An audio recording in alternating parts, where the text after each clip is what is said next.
நாளாக இந்த விஷயத்த வந்து நான் சொல்லலான்னு வருவேன். பட் வந்து என்னால் வந்து சொல்லவே முடியாது. ஏதோ ஒரு விஷயத்தால் வந்து அது வந்து சொல்ல ஒரு மாதிரி இருக்கா, இல்லை யாராவது என்ன தப்பாக நினச்சிப்பாங்க அப்படின்றதுக்காக எனக்கு ஒரு மாதிரி இருக்கா அப்படின்னு எனக்கு தெரியவே தெரியாது. ஆனால் ஏதோ ஒன்று வந்து என்னை தடுத்துகிட்டே இருந்துச்சு. இல்லை இன்றைக்கி வந்து நம்ம இந்த வீடியோ கண்டிப்பாக எடுத்துடுறோம் அப்படின்னு சொல்லி தான் இன்றைக்கி வந்து நான் என்னை மீறி அந்த சேஃப் ஜோன் மீறி ஒரு விஷயம் பண்ணுவோம்ல, அந்த மாதிரி தான் இன்றைக்கி இந்த வீடியோ எனக்கு. இதை பற்றி நான் வந்து வெளியே வந்து நான் பேசினதே கிடையாது. ஆனால் உள்ளுக்குள்ளே வந்து நான் எப்பயுமே நிறையா அழுதுருக்கேன். இது சொல்லும்போது எனக்கு வந்து ஒரு மாதிரி இருக்குது.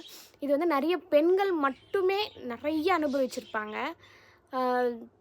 அதுவும் முக்கியமாக இந்த பஸ்ஸில் போகிற பெண்கள் ரொம்ப ரொம்ப ரொம்ப கஷ்டம். எனக்கு பேசும்போதே வந்து எனக்கு எனக்கு எமோஷ்னலாக இல்லை, எனக்கு கோவத்தில் வந்து கண்ணில் தண்ணி வரும். அதில் நானும் ஒருத்தி. ஸோ எனக்கு வந்து அவ்வளோ கோவம் வருது.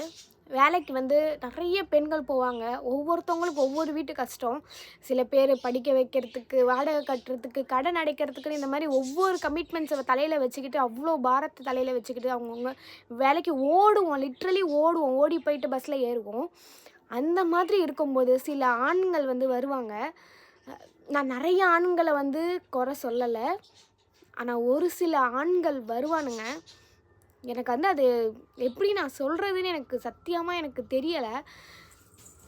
பொண்ணுங்களை இடிக்கிறதுக்காகவே, பொண்ணுங்க மேலே உரசுறதுக்காகவே வருவானுங்க.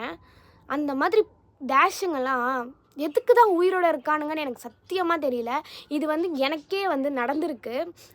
இது வந்து நான் வந்து வெளியே சொன்னது கிடையாது. பட் நான் வந்து இப்போ நான் சொல்ல போகிறேன். நெக்ஸ்ட் வீடியோவில் பார்க்கலாம். ஏன்னா இதுவே நம்மளுக்கு 2 minutes ஆயிடுச்சு.